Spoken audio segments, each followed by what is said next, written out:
I'm Braxton Smith. Today we're going to be talking about presidential candidate that's close to everyone's heart, Marco Rubio. First, I'd like to say that this is content of both myself and Braxton Smith, so it's property of both of us. I'm gonna go ahead and let you take the lead on this one because you seem to be fairly motivated and have a lot of knowledge on Marco Rubio and a lot of opinions. Right. So, it's like I was telling you earlier, we're discussing. I know you weren't too excited about talking about this candidate. He's not exactly top of the polls right now, but he's still within striking distance of the presidency. So I still consider him a legitimate possibility for candidacy, and I feel he's worth discussing. So just a quick rundown on who Marco Rubio is. He's only Latino candidate on the GOP, actually GOP or DNC. He's the only Latino candidate right now.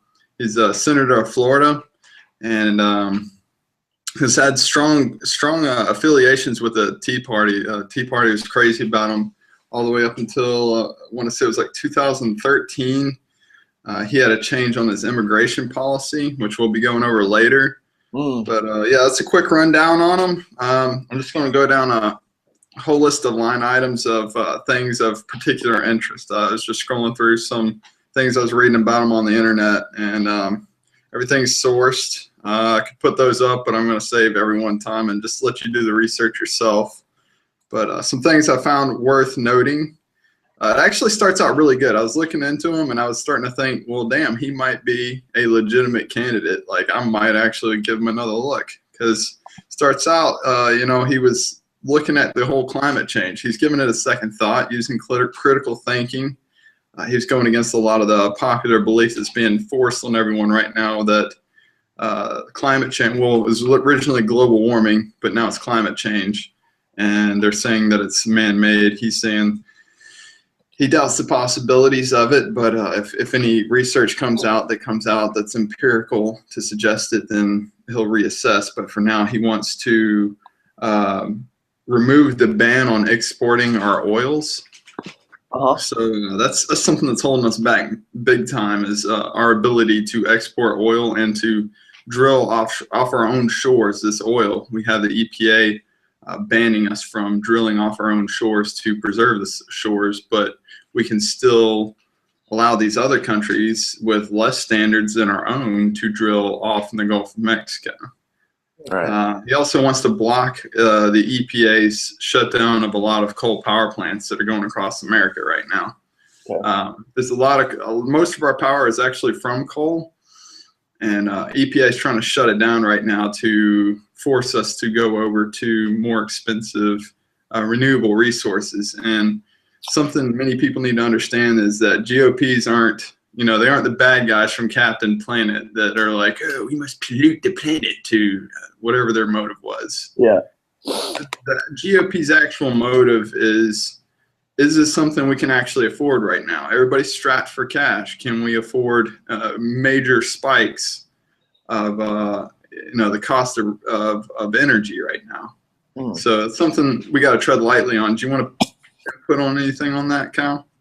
Oh, I was just gonna let you run through these major points, and then I figured we would talk about them in depth for each. Okay, all right. So yeah, the next thing I was going to talk about was I thought it was awesome that he was wanting to repeal the Affordable Health Care Act, because he had a big problem, and I think most people do have a big problem with the fact that if you don't have health care insurance now, you get fined for it. So basically, it's just one more tax we've been the American taxpayers have to carry on their backs.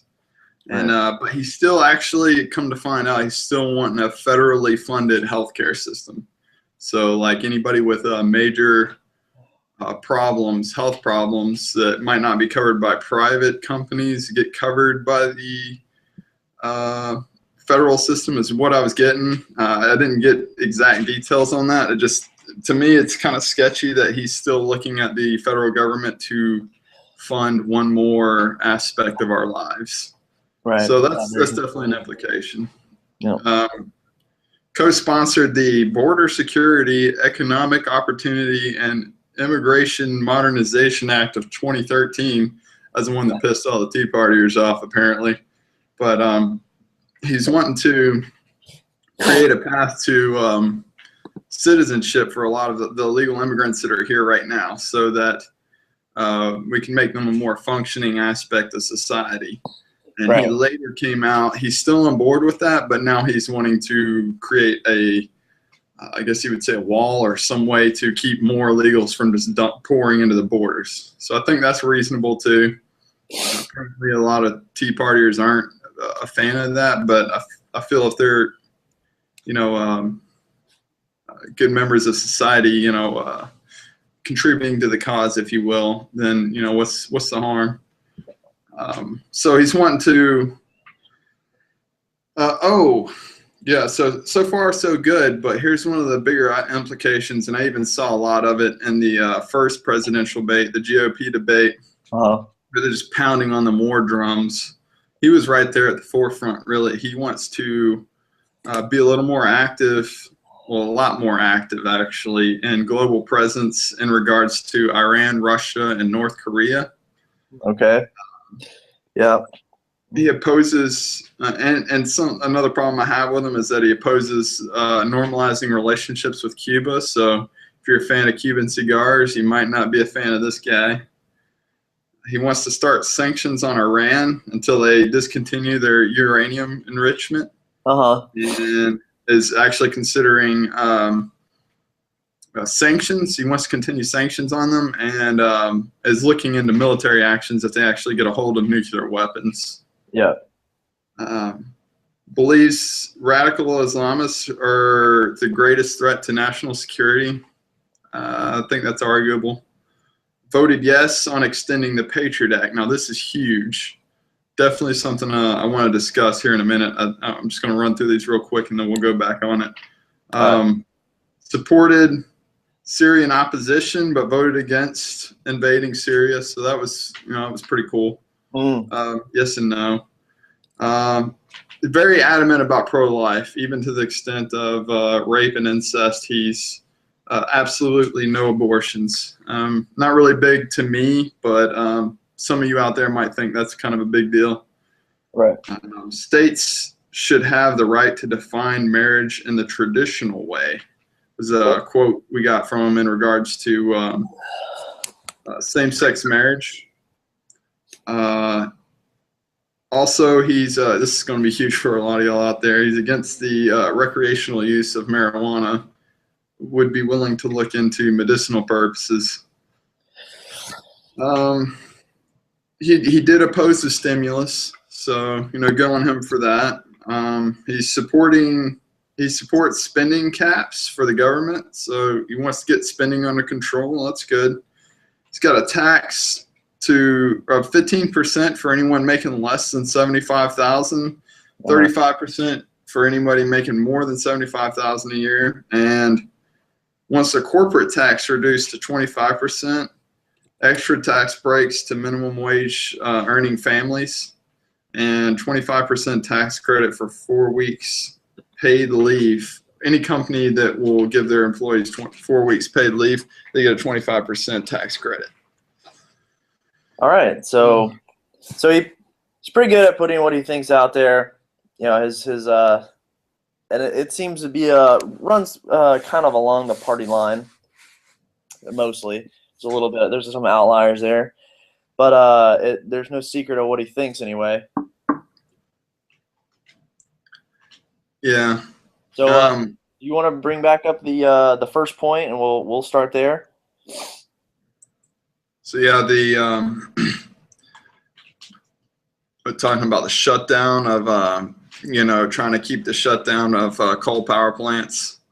Okay. And wanting to begin exporting oil, for allowing us to export oil. Okay. Yeah. So those two topics are now shutting down coal power plants and exporting oil. Are those two separate topics, or are those one and the same? It's all the same thing. It's like in regards to the environment, he's wanting to leave the coal power plants open Yeah. And he's trying to save them from the EPA shutting those down, and he's trying to allow oil companies to export and drill. Yeah. So my opinion is those are driven by the same those two topics are driven by the same factor, and that is fracking. The amount of natural gas and oil that has been released from fracking has been exponential, and it's really the one shining star in our economy is all of this very cheap energy that we have now. So in regards to the EPA, yes, they're raising their standards. However, these factories or these coal power plants, they're starting to shut down. Regardless, even before they were shutting down, before the EPA started stepping in with their with their standards, because they slowly raise them. It's not just one giant leap. It's staged, but natural gas is so much cleaner and it's so much cheaper. I know personally in Texas that my mother's electric bill has dropped significantly because Dallas Fort Worth still have coal plants, but they're shutting down. They're replacing with natural gas because all the natural gas that we have, it's cleaner, it's cheaper. They're always cheaper though. That's a matter of supply and demand kind of thing. It's where you are. I mean, I guess if you're surrounded by it, it'd be cheaper. But yeah, I get what you're saying though. That fracking is definitely an issue, I think. Yeah. Oh, yeah. And that's the thing too. Right now, the companies aren't paying the correct price for extracting natural gas or oil because they're not paying for the environment that they're affecting. When that comes in, you'll see the price rise. But as of right now, as today, we don't pay for the destruction that we really put into the environment from extracting things from it. So now, as for exporting oil, that's an interesting topic because here in the United States, we're largely becoming independent off oil. One, because of the global slowdown. Okay, people drive less, they go on less driving vacations, planes are more fuel efficient, cars are more fuel efficient, and we have a glut of oil, and it can't leave the borders. So we need to start, if we start exporting, and mainly we were going to start exporting to Japan, and then we were also going to start exporting to Europe to offset Russia. That was the big key play there. We're going to start sending fuels over to Western Europe to offset Russia. Right. We're going to see significant rise in oil prices if we have to compete on a global market for oil, because right now it's subsidized through the fact that we have tariffs where you can't, or embargoes really, where you can export oil. So what do you think about that? Yeah, I think you pretty much hit the nail on the head with that one. This is one where Marco Rubio actually is on point. I don't see anything wrong with it. I think lifting those restrictions, because it's like you said, fracking is a huge problem we're having right now, where environmental damage is being done. You got, like, to the extent that I've actually seen videos where the guy's like trying to get a glass of water. He smells gas. He's like, smell that? And I don't know why, but what possesses him to do this, but he grabs a lighter and shoves it under the faucet, and his water like literally catches on fire from the fracking. And it's like, we're so worried about the environment to the point we're destroying our environment, if that even makes sense. It's like we have the opportunity to go offshores and grab this oil, or we can just cause artificial earthquakes that shift gas into random pockets that basically get dumped out into the land that we live in. It's like, why don't we just grab this stuff right off shores instead of going through this painstaking, expensive, haphazard process of fracking? Right. Yeah. So I think he was on point with that. Yeah. There's really good documentaries out there. Gasland being the best, or my opinion, the best one. It's also been the biggest one on fracking. And people will say, well, there's naturally occurring places in northern New York, or northern upstate New York, where people can still light their gas on, or their faucets on fire, and there was never fracking. Okay, yes, earthquakes happen, shifts happen underground. It can happen, but to the large extent, there was none of that under Dallas, Texas, or Western Texas. Now those things are happening, but yeah. So there is some points on that. The exporting of oil actually makes me actually kind of makes a little bit of a split in my libertarian views, laissez-faire free market, because in my mind I'm thinking, oh yeah, let's just have open trade and let's if we can produce cheap oil and there's places around the world that will buy it, let's do it. But then all of a sudden I started thinking about my rising gas prices. And I'm like, Right. so there's always and that's when it rubber meets the road of, do you really stand for the principle, or do you just stand for principles because they're convenient? Right. So, and with that, I would have to say that, you know what, that's fine. Let's go ahead and export, because one, it's going to give companies a place to go with this oil and this gas, and it's going to give us a trade. It's going to start building up a trade surplus. Open a lot of jobs. That whole big thing. I think there was two plays to Marco Rubio's thing there, and President Obama is trying to do the same thing, where they want to export oil to key countries because, one, it's going to create jobs, it's going to have tax revenue for it, and it's going to offset key players in other places, mainly Russia and Western Europe. So, and Right. as for the EPA. Do I like an unelected official making laws of the land and telling what people can and can't do? No, I don't. However, I think I anybody really does. don't like the fact that I don't know. The coal is very nasty. Okay, there's nothing clean about it. Like, you can't hold it and be clean. You can't stand next to it and be clean. You can't burn it and it's not clean.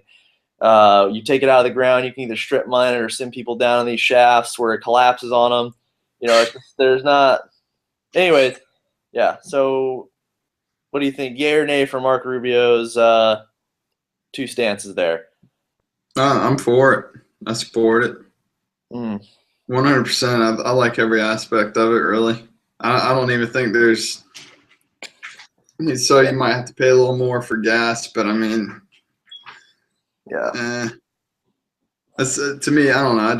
I like the whole free market idea. All around, I give them a thumbs up on it. Yeah. I'm gonna have to say that I really don't care for him to protect coal power plant. I think they're gonna go by the wayside no matter what. Uh, Right. I think that solar is becoming more and more efficient every day. Wind is slowly getting there, and then between natural gas.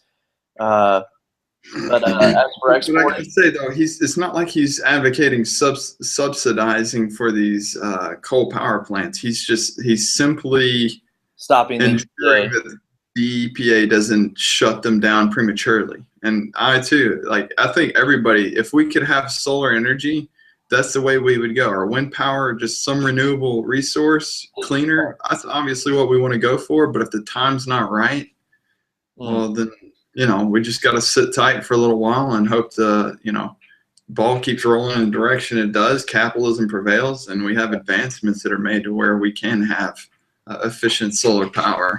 I think we're definitely going to get there too. Just the growth of technology and it's just exponential. So I think we're going to get there. What was the next one? All right, so we had a little where he dabbled a bit in opposing the Affordable Health Care Act. I think we pretty much all support that. Did you want to go much into that? I mean, keep in mind we're trying to keep this brief. Yeah. I'm not an expert on healthcare, so I'm not going to sit here and make a bunch of comments that I'm not thoroughly educated on what's going on. I see both sides. Does everyone need healthcare? Sure, but you look at the numbers and they're just Medicaid, Medicare. You always end up getting more than what you put in, so it's not like where's this money coming from? They're either printing it or they're taking it from other people as a Ponzi scheme. Yeah. And then it also goes to beg the question, well, what type of healthcare? I mean, are we, if you're 80 years old, 70 years old, should we be doing multiple heart transplants and liver transplants because you're a raging alcoholic all your life, or lung transplants because you're a smoker all your life? Quite frankly, I don't want to pay for that because I made the choices not to be a smoker because I know it's unhealthy. Right. I don't want to have to pay not only for the subsidies, for the tobacco companies, and then they can lobby congressmen and whatnot, but now I have to pay for your bad decisions. And then you continue to smoke through the hole in your neck that I paid for. Right. And that's the problem with anything being socialized is the fact that you no longer have a choice in the matter. If you have a company, for example, a health insurance company that covers these irresponsible people, then you have to pay more for it. But the cool thing about it is that you don't really have to pay for it. You can go to another company that doesn't do that. Whereas with government healthcare, you have to pay your taxes. You have to do what they tell you to do, and if you don't, they will dock your pay. They'll take money straight from your paycheck, and if they can't get that, they'll come and arrest you. Yeah. They'll use force if necessary to get that money from you. Whereas with a company, with capitalism, you just go to a better company. So him being opposed to Affordable Health Care Act, that's another thumbs up from me. Right. I would like to see what he would do with it because I don't know. Everyone He's talking about repeal. He isn't talking about completely demolishing it. So if he repeals it into more nationalized health care, that could be a problem. Right. I'm gonna have to say that I'm gonna have to say I really don't really know about the extent of the national health care. People make bad decisions. Look at the 3 top leading causes of death in this country, and they're to more extent they're avoidable if you live a healthy lifestyle. So, anyways, yeah, I'd like to see something. I'd like to see it repealed, and I'd like to see more open market, trading insurance across state lines, more private insurance funds that you can start investing to yourself. I'd like to see more patient-to-doctor interactions because right now we have a third-party system where I go to the doctor, he gives me what I need, and then the insurance companies duke it out, and I never see it, and I never have a say in it, and the doctor can kind of charge whatever he wants. It's a little bit of a racket. But yeah. Anyways, you want to get us out of this dark hole? Yeah. So the next thing was a whole amnesty act that apparently had a bunch of Tea Partiers' panties in a wad. Oh yeah. This Marco Rubio wanting the illegals to come in and take everyone's jobs, apparently. Yeah. I think there was a dual play with that one. So one, I think the smaller effect was the Republican Party was trying to show face with the illegal immigrants, right? With the criminals that came here. They were trying to show face so that way their kids would consider voting for Republican, which is absolutely ridiculous to think that they're going to switch their political views on someone that's constantly rewarding them for breaking the law. It's right. ridiculous. But 2, that amnesty bill was funded by very big business. It was funded by It was funded by large agriculture companies. It was funded by large construction companies because of the whole thing. Though they took our jobs, it is true. They do take jobs, but here's the thing: they also keep everyone's pay down. There's so much cheap labor around. No one can get a pay raise.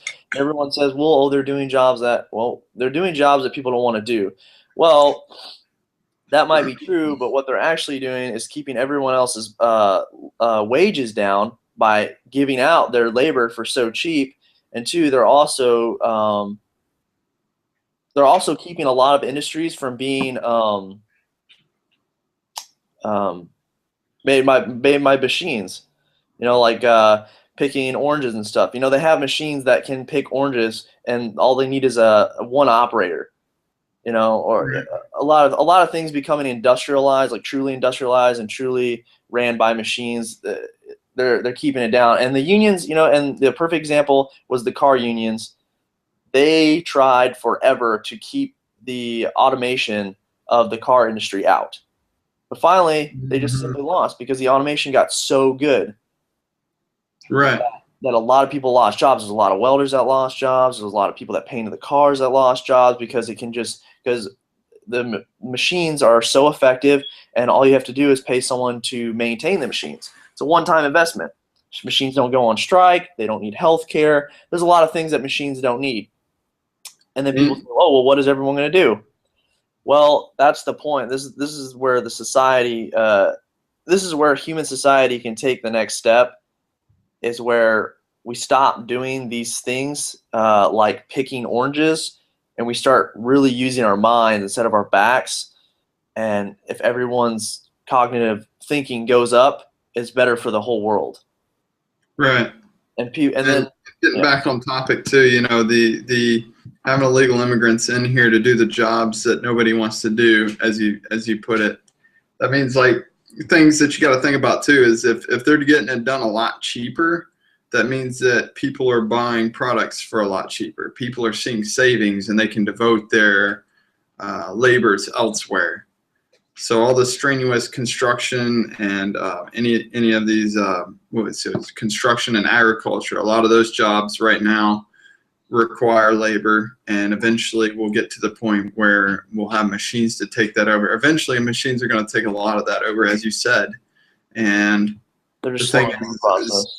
a transition is going to be made where we're going to find jobs elsewhere where the human touch is going to be a little more effective, and products will be cheaper because of that too. Like, cars were once unaffordable, but now everybody has one, sometimes two. So and to piggyback off that, it's like, okay, so what you're saying is they want to do jobs that no one else wants to do for a really low price. That's not very respectful. Like, that's not very respectful to that person. I mean, like, what do you think? Like, okay, so they're gonna go do pretty much the only times they can do something is when either a machine should be doing it or no one else wants to do it. So have at it. It's a little low to think about respect in that sense. If you get what I'm trying to say about the respect of that individual, paying them such a low price with such a bad job, and then that's it. And that's your stance for illegal immigrants is, well, we can treat them like shit. It's fine.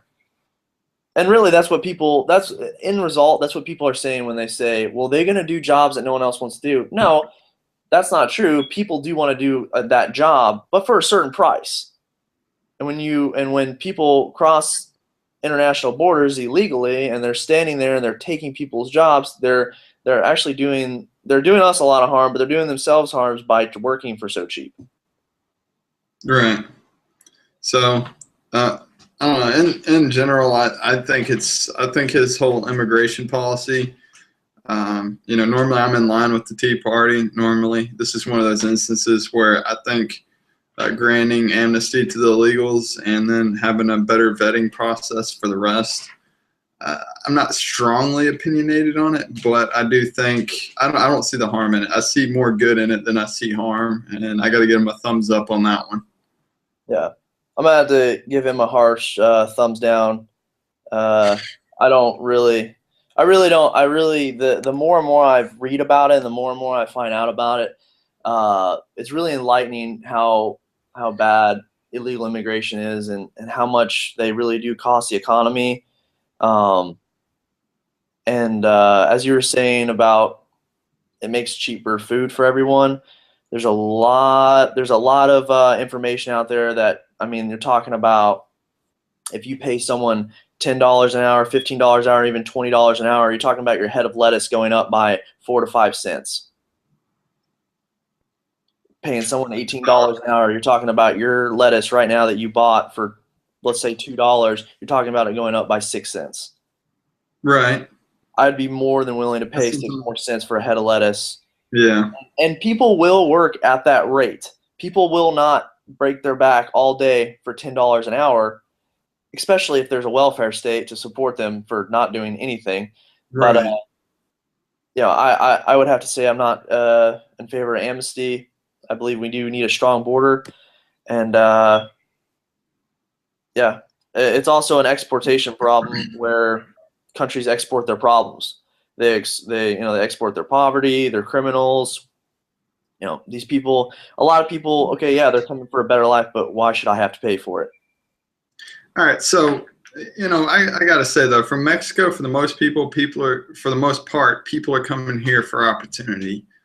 In a good sense, I think this whole thing about drugs and violence and rape is kind of being blown out of proportion. Obviously, it's impacting the border states a little more than elsewhere, but I will say, I believe the one big problem right now with why there would be any violence, because think about it, for the most part, when you think about an illegal immigrant, what do you think of?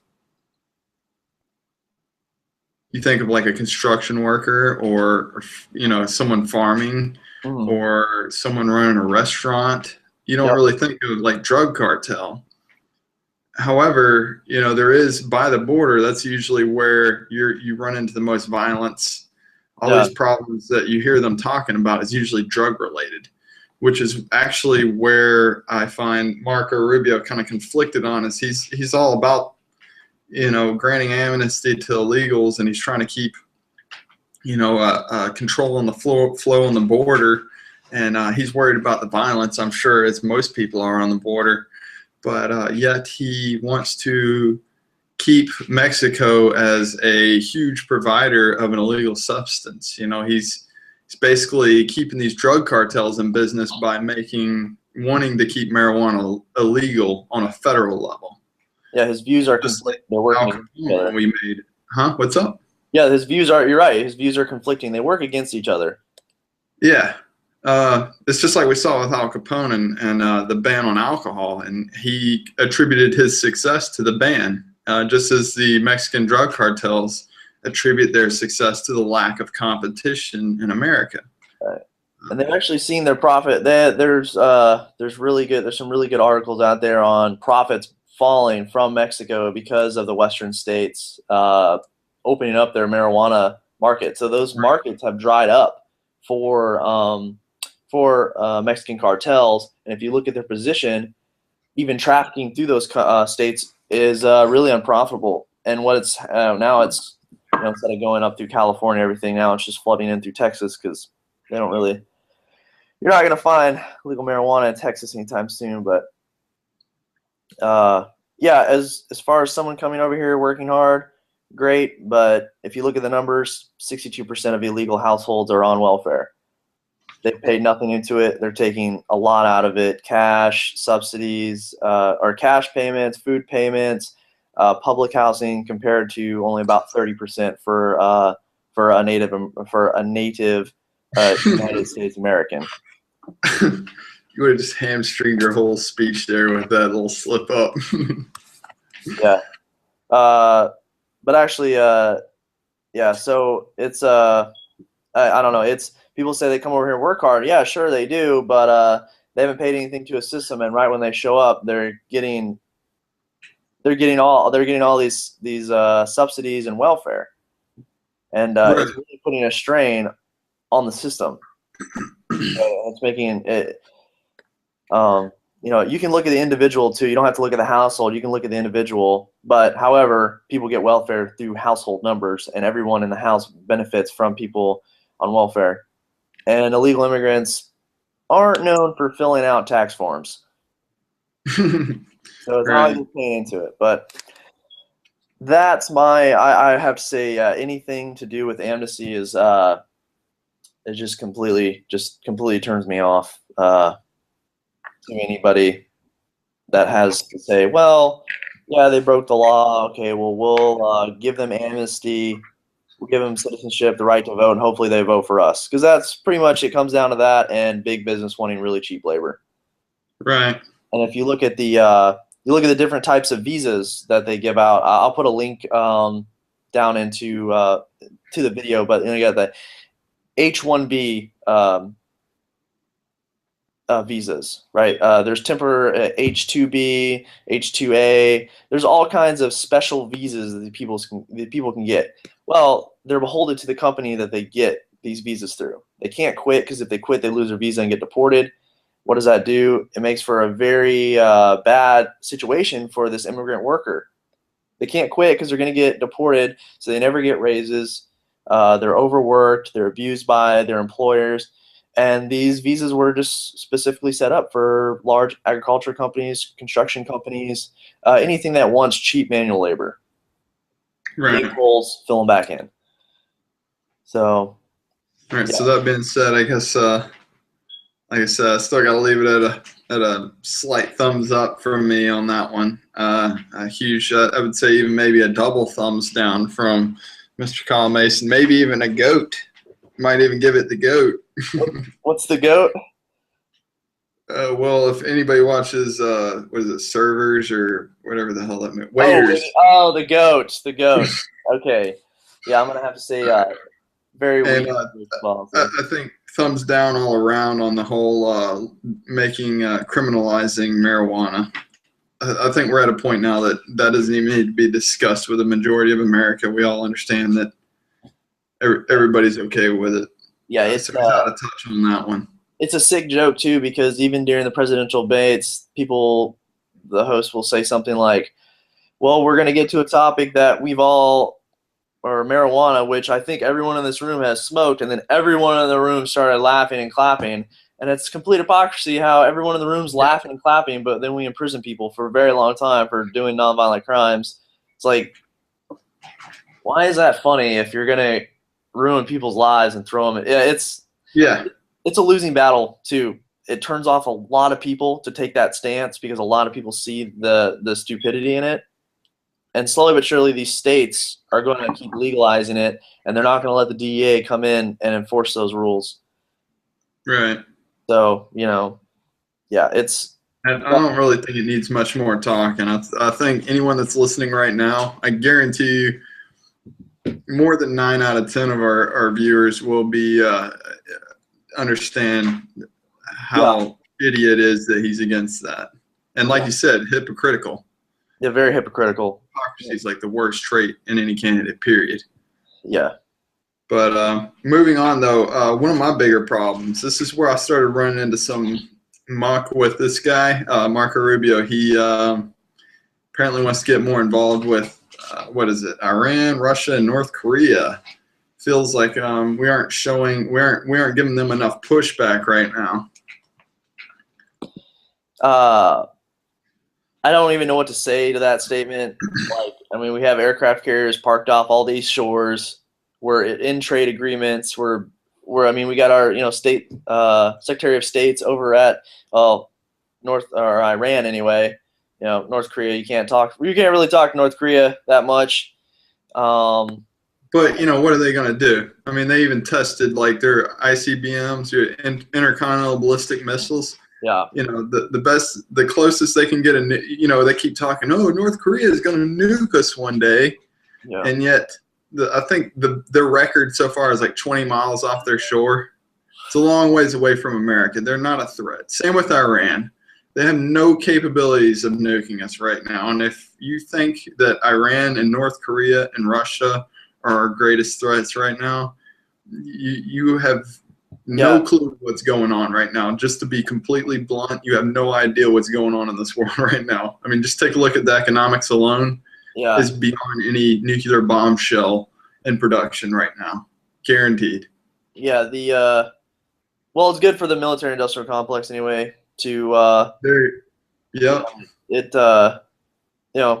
Obviously, a strong national defense is key to any country, but when you're sitting there. Obviously it's a big concern for South Korea and Japan. But again, that's why we are developing so quickly and very effectively too our Aegis missiles platforms. Every year we're getting better and better at shooting down a lot of missiles in the air all at once.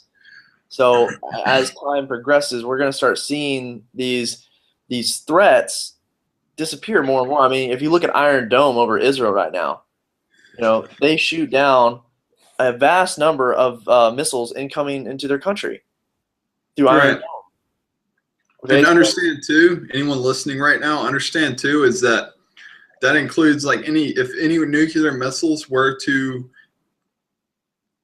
I guess you'd say, penetrate the Iron Dome, come within proximity of the Iron Dome, those would be shot down. And the thing is when you shoot down nuclear missiles, that means they're destroyed before they can actually detonate. They actually have to have a specific detonation to enact a nuclear explosion. So for the most part, they're safe from any nuclear missile that could somehow find its way into their skies. Right, and that's a big pushback for Russia. Obviously, they don't want nuclear missiles, in Estonia or in Lithuania, very close to St. Petersburg. But one thing they really are against is the anti-missile systems getting closer, like in Poland or Ukraine or Turkey.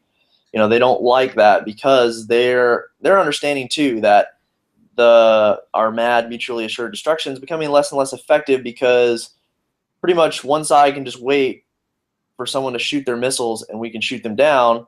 I'm sure there's going to get ones that get through. Okay. Yeah, that's a damn good point. But then it's like, okay, well, you blew your load. Now what? Now what do you want to talk about? So the existential threat of these it's a lot of propaganda, fear mongering. People like a common enemy. It's good for the military-industrial complex to keep supplying these neighbors of these countries weapons. We can use it as an excuse to build up more weapons. It's fear-mongering. It really is. We're critical for saying that we can be in Syria, but Russia can't, even though in proximity Russia is much closer.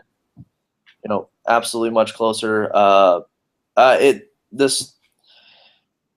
Yeah, and then on top of that, with Greece, Greece was wanting another bailout from the European Union, and they said, fuck off, you've already had your share. Fair enough. But then Russia said, hey, we'll bail you out, but we want some military bases in your country. And then all of a sudden we start flailing our arms like, no way, man. Yeah. And so, there's hypocrisy there. Just as you said, are we the world police? Is there really American exceptionalism where we're the only good guys? We could do no wrong, so we should be able to go wherever we want. Everyone else be damned.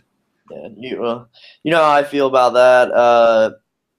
And only we are allowed to destroy ISIS. Russia, you stay away. You're doing it wrong. You're killing them too fast. You think about this. You're going to write history books here, and you're just wanting to get it knocked out in a paragraph, you assholes.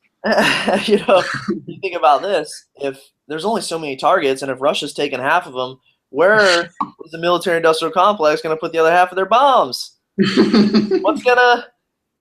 is that going to work? We want all the destruction for ourselves, and we also want to put our men and women in danger and no boots on the ground, but you know what? We'll put special forces on the ground because they don't wear boots. They go barefoot. And apparently. I don't know. They were never there. Yeah, anyways, big thumbs down for it's same as Bush, same as Obama. Yeah. It's like Rand Paul was saying, if you want another George Bush, elect that asshole. Yeah, yeah. Next. But yeah, big thumbs down. So why don't we talk about this guy? Because he's just anyways, keep going. Well, I'm saying, he's got some good aspects to him. It's just foreign policies, it's an abomination. So, for example, he did support Oh wait, no, this is bad too. Actually, Okay, all right, just okay, he whatever. supported the us supporting the Syrian opposition, which was turned out to be ISIS, I guess. You remember when you were talking about throwing the guns out the back of the Toyota Tacomas, or throwing them into the bed with the terrorists, or the ISIS. But yeah, so he voted. He voted for supporting the Syrian opposition. Oh, here's a good aspect though. He did vote against a full-on invasion of Syria though. That's what I was gonna get Yeah. at. So He's cool with proxy wars, just full-fledged wars, no sir. yeah, I mean,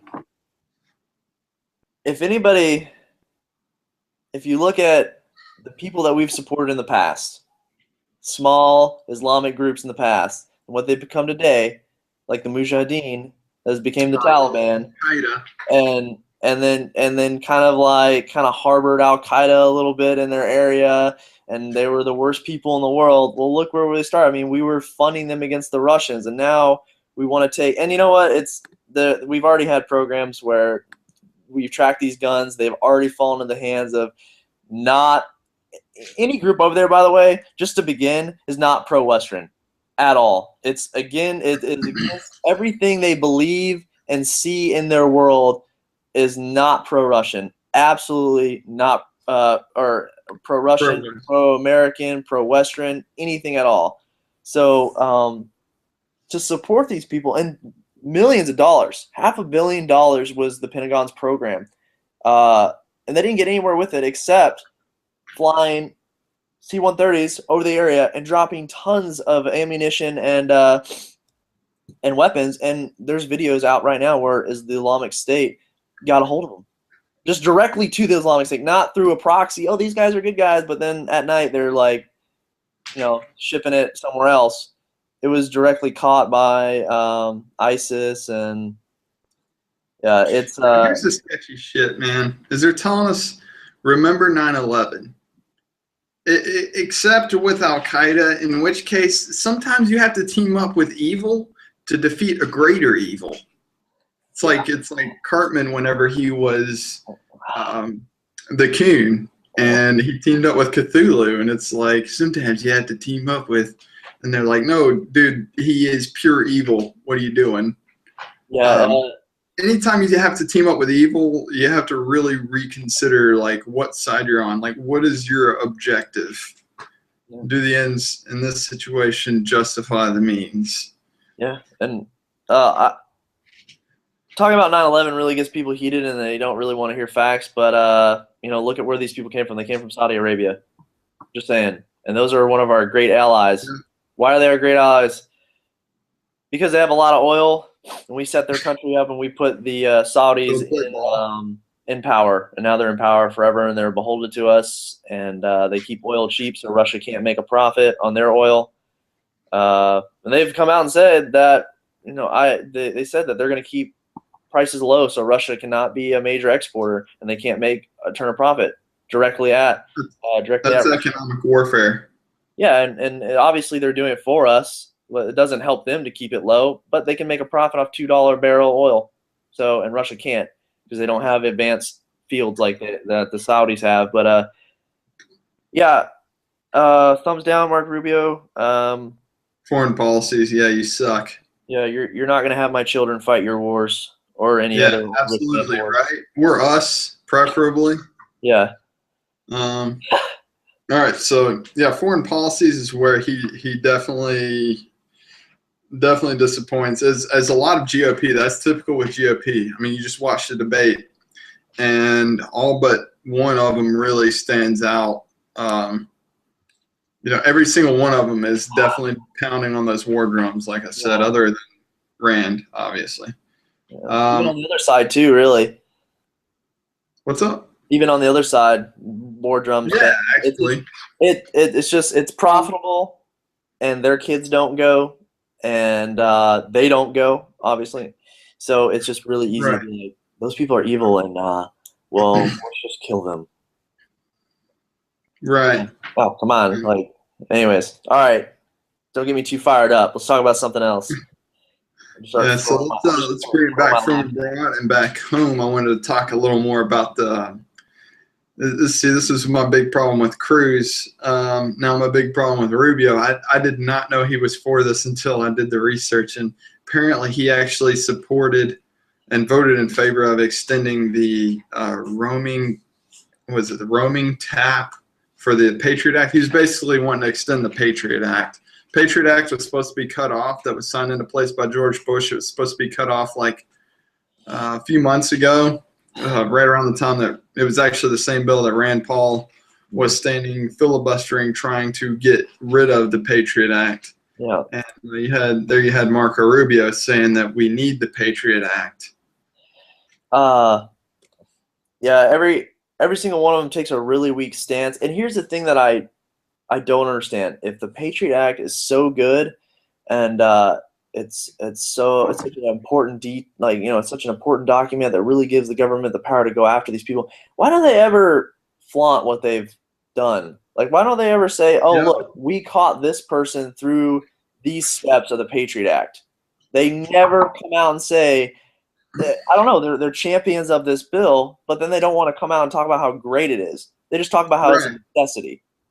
Okay, well, if it's a necessity, then why don't you show us the outcome? And if it is a necessity and it is such a great bill, then why are these people continuously falling through the cracks when it's like after these shootings or stabbings or bombings, the government comes out and like, yep, we had detailed files that they were talking to the Islamic State or people wherever. They were planning on doing this and they were doing that, and they were researching on their laptop how to make pipe bombs and stuff, or pressure cooker bombs.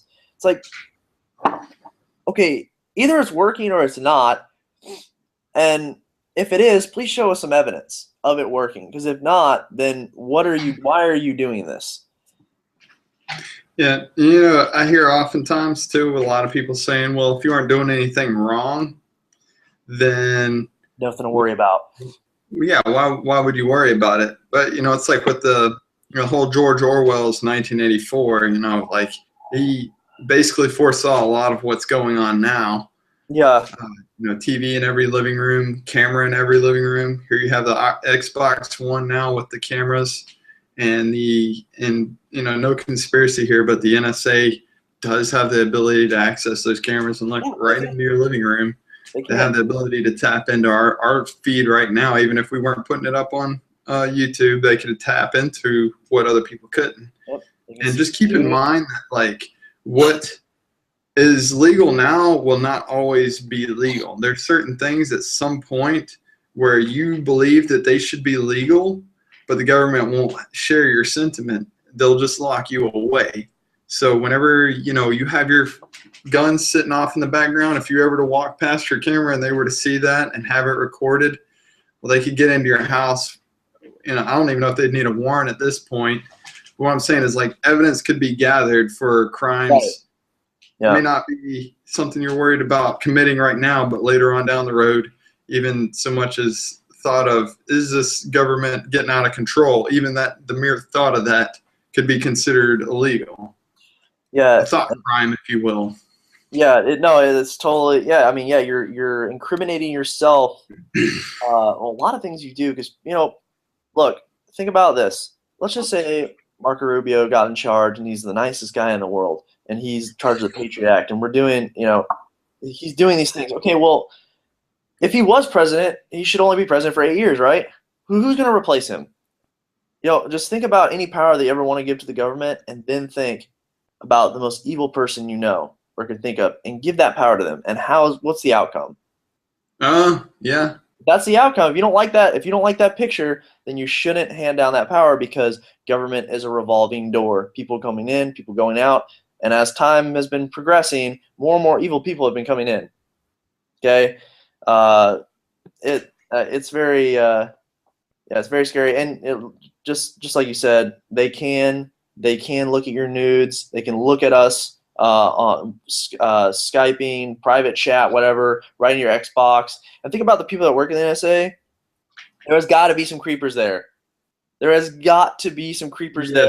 No, there has been. There's been some exposed that actually have saved it on their computers. Yeah. And I wanted to say too, for all those people that say if you don't do anything wrong, then what's to be afraid of? If you've ever even so much as illegally downloaded music, for example, you have done something if you've wrong. ever pirated, do you know that on average, I think they said Americans commit about 2 felonies a day on average? Yeah. I guess they took into account the fact that, you go and download like 150 songs. That's a felony. Yeah. It's jail time. Bam. Yeah. And So that's just keep that in mind. That's the thing. You make enough laws and they're diluted enough and you can manipulate it enough, you can hold anybody accountable for anything. And I mean, as of right now, you look at they stretch it towards actual criminals they can't put anything on. Mostly it becomes tax evasion. They come into your home. They come into these people's homes and, well, how do you afford this? How do you afford that? How do you afford that? And like, oh, so you had money that you didn't file a claim on? They arrest them. So that's one, and these are criminals that they're doing this to. They're also seizing assets from law-abiding citizens. But progression, bureaucracy never gets smaller. It's only progress. You're gonna have more rules. They're gonna state more laws. Yeah, that's just one more reason why I'm not voting for Marco Rubio. Yeah, that was basically the nail in the coffin for me. Yeah, big thumbs down on that one. Yeah. Moving on though, here's another one. One that I don't really take interest in. I just think some of our viewers might. But his opinion on the whole gay marriage situation. Okay. And he was saying that which he already alludes to the fact that he thinks that marriage should only be in the established traditional sense. He says states should have the right to define marriage in the traditional way. So it's like states should have the right as long as it fits my view. But the bigger problem I have, period, and you ask any other libertarian, is that the government shouldn't decide what marriage is. I mean, that's the whole point of separation of church and state. Marriage is a religious thing. And if a certain religion believes that they, can conduct a wedding with a man and a horse, for fuck's sake, well, so be it. But the government should have no say over this. It's just totally out. It's yeah, I think you're right. He's actually he's doing two things. One, he's avoiding the question, right? He's saying, well, personally, I think this, but let's just leave that to the states. And I think that's like one of those things that, again, it's his view because it's convenient, right? It's convenient for him to not take a really hard stance, which is fine because I don't want him to take a hard stance. But I just want to point out the fact that he is being a constitutionalist, he's being a libertarian because it's convenient for him. He's not a conservative. He's not. That's the thing too. He's coming off as a pseudo libertarian. He's like, I'm libertarian because I think states' rights, but yeah, because he doesn't want to alienate more voters. So that's why he's saying that. I do believe that the state, or I don't even think the state at all should be involved in marriage. Right. The only reason they are, and it's a big deal, is because the IRS and taxes. Okay, that's the main reason, and then everyone else, and then a lot of people have a deep religious feeling that they need to butt their head into other people's lives for some reason. But yeah, he's being a conservative libertarian because it suits his need. So right. Well, very weak constitution on his part. Thumbs down on that one too. I didn't get too much information. I was actually kind of hoping you'd be able to throw in on this one. Do you know his gun policies at all? I've never heard him talk about gun policies. We got to look into that a little more, but apparently NRA gave him a B+, which if I had to guess with them, that's like to say that he's pretty cool with the idea of guns, just not fully automatic. That's about all I can take away from that. I got to look more into that. I'm going to give you a heads up. He can't be too damn bad, I guess. Yeah, I'm going to give you a heads up. I'm not going to do any research to his gun policies because he's giving me enough reason not to. That's a valid point. I might follow you on. You could go buy any gun you want, which whatever. I personally don't need a machine gun or a 50 cal sniper rifle, but if that's what you want to do, just don't aim it at my house. That's not going to change my opinion on this guy. So, all right, and for the last thing, I don't want to get necessarily into the specifics of his tax policies, but so for the most part, he's just trying to simplify it. He's talking about a bunch of tax cuts, basically, for everybody. Yeah. And, all right, so let me look over on paper. Talking about tax cuts. Yeah, that's good.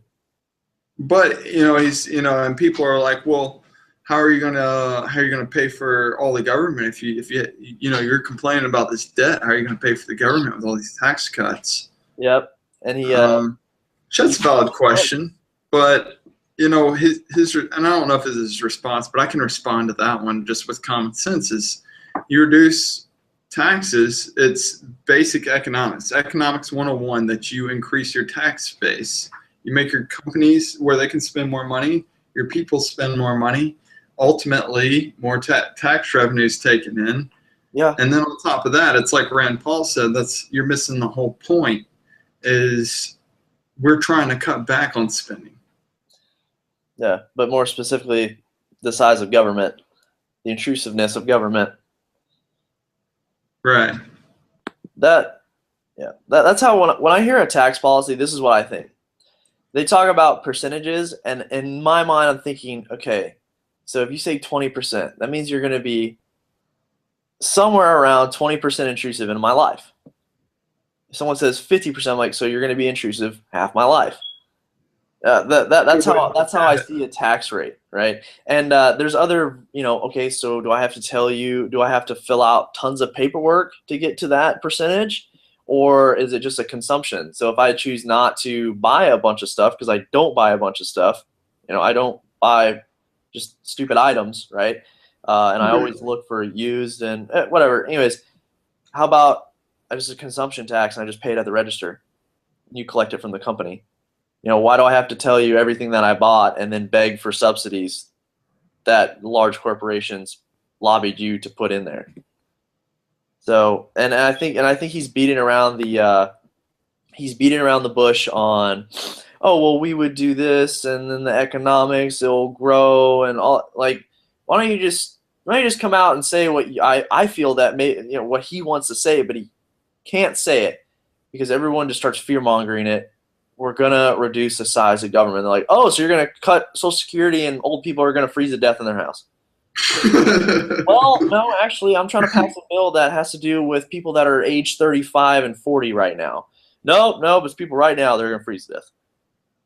So they're afraid to make a really strong stance on raising age limit, means testing, all these things that have to do with the largest programs, which is defense and then Social Security, Medicaid, Medicare.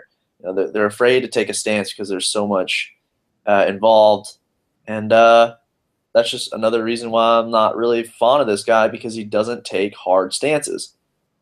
I feel like after everything he says, he ends it with, but there's room for negotiation. Right. Yeah. So. Yeah. Well, so for the tax policies, I got to give him a thumbs up on the tax policy, though. Yeah, sure. I mean, it looks legit. It's less than I'm going to be paying now. It looks like it's going to be a lot easier for people. It's going to really downsize the size of the IRS, which is nothing more than the muscle of the government. I like to think of them as a goon squad. Like, you have to fill out your paperwork correctly and then send them money. And if you don't fill out your paperwork, they throw it back at you and then also slap you with a little bit of a fine. And then they say, well, we'll be by your house soon enough to pick it up. Yeah, so. It's necessary. We can make house calls if necessary. Whatever your choice. But we charge extra for that. And, right. And prison time. So I gotta say, to wrap it all up, if I had to give him a letter grade, I would give him a C. Yeah. They say D in college stands for degree, but I'm not even going to give this guy a degree. I can't because F plus at least. What? F plus at least. Oh, F plus.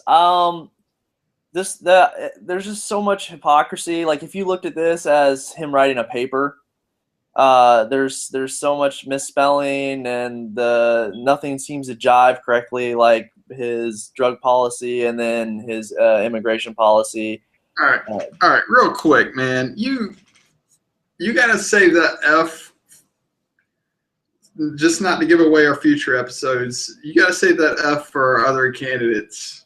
Keep our other. Man, they can all. Hey, man. I got. My pen has a lot of ink in it. I can give them Fs. I can give them all. I don't agree fundamentally with this guy, and I don't agree with the with how all of his policies form together to make an actual vision. It's like us going to war with a country. Would we go to war with somebody, but then still openly trade with them and meet them at openly trade with them, send them aid? No, we're not going to do that. It's weak. You have to have a coherent policy, foreign, domestic, international trade, everything. It has to jive. It all has to jive. It all has to make sense. Because if not, you're sending you're sending mixed signals, and it just becomes it's unprincipled. Yeah, and he just ends up becoming. He just became for sale. That's all. Right. He follow those policies, each of his policies to the money. Drug policy, okay, prison industrial complex, intervention in other countries, a military industrial complex, healthcare. Right. There's large insurance companies that want him to do what he's doing. It just immigration. There's large companies that want very cheap labor, and they want to keep labor very cheap. And with 1/3 of Mexico living in America now, that's going to happen very cheap. So, I guess to sum it up, though, I give him a C. I guess apparently you give him an F minus. How about this? How about I'm just not ever considering voting for him? Is that better? Well, just letter grades are neat. Okay, all right. At least you can compare that to other candidates. So we know. Would you vote for him, or would you vote for Chafee? Yeah. Well, I mean, I can compare him to a donkey. Obviously, I'm going to vote for him over than the donkey. But I'll give him an F. I really don't. I'm just not fond of this person. If I'm not fond of a restaurant, I don't go back. Right. Yeah. So there you go. I really enjoyed this the conversation, getting in depth on each politician, each candidate. It lets us talk about it. Again, this is a property of both Braxton Smith and Kyle Mason. So if you see it on either feed, that's good. Go ahead and share your thoughts below. I would really love to hear some diehard Marco Rubio fans. Yeah. You got anything to add before we? That's it, man. All right. Well, thank you very much.